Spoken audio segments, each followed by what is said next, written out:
network. And while focusing on the Grammy-winning singer and the allegations against him, the series has also sparked conversations about sex abuse and pedophilia in the U.S.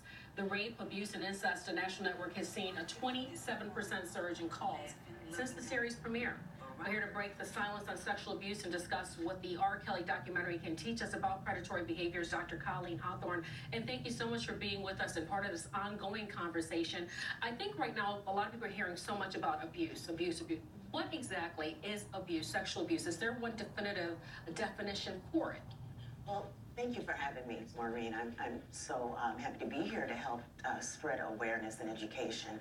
So abuse, if we look at the word, abuse means mishandling, misuse, right? And then when we're talking about sexual abuse, that means mishandling and misusing in the context of sexual activity. And that could be touching.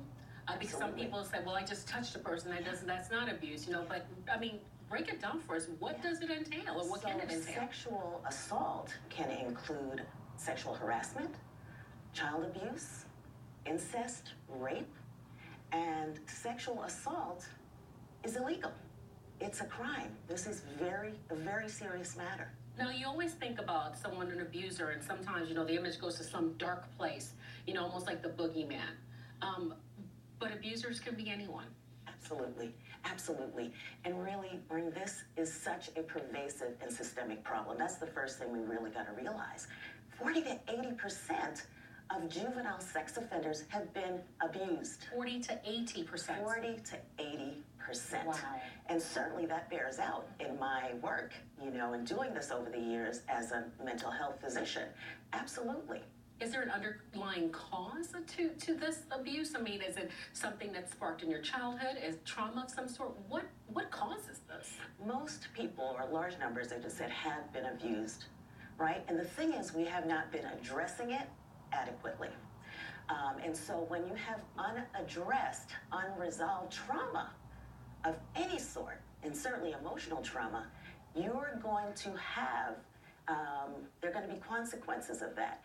And when you're talking about sexual abuse, that can turn into lots of different aberrant behaviors. So when you see a child perhaps maybe acting out, how do you know this is just not a child who, needs attention a different way, that this is a child who's been sexually abused? I mean, is there a way to discern that?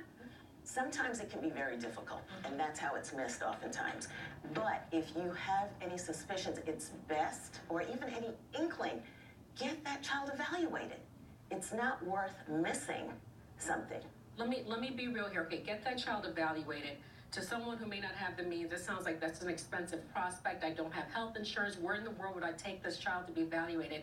Realistically, how does that happen? Are there free agencies? Are there hotlines? How can you do that? Absolutely, they are. Free agencies, hotlines.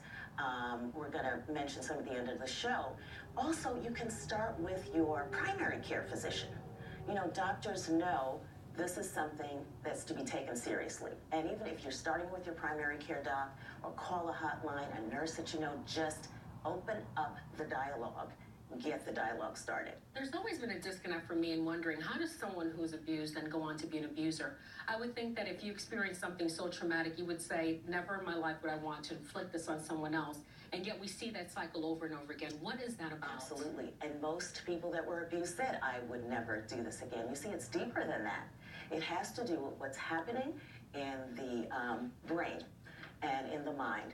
So when someone's abused as a child, you got to remember that brain has not fully developed.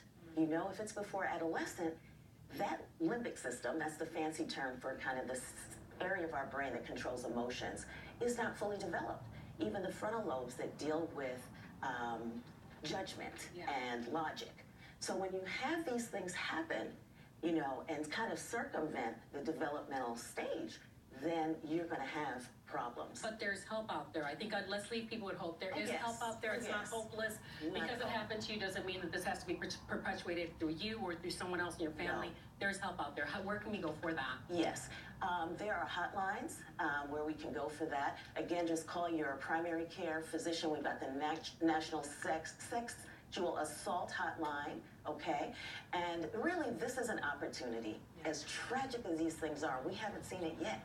It's an opportunity to really open this dialogue and to do work in advance, to identify within every organization, who are we going to have around to help us? Who can start to counsel us and coach us around these issues? Well, I know this is a multi-layered conversation. We're just scratching the surface, but at least we've begun the dialogue, and you have the numbers there on your screen. We thank you so much, Dr. Colleen, for your time. And I know she's also available. Seek her out. She is of great help, but if you can't, those numbers that we've listed are certainly of help as well. DrColleenHawthorne.com is her website. It's a serious problem. R. Kelly's situation just bringing it to light, but it's been going on for a long time. Let's hope that this dialogue and others help someone out there. Absolutely. Thank you. Thank you. All right, over to you guys. Thank you, Doc, for joining us.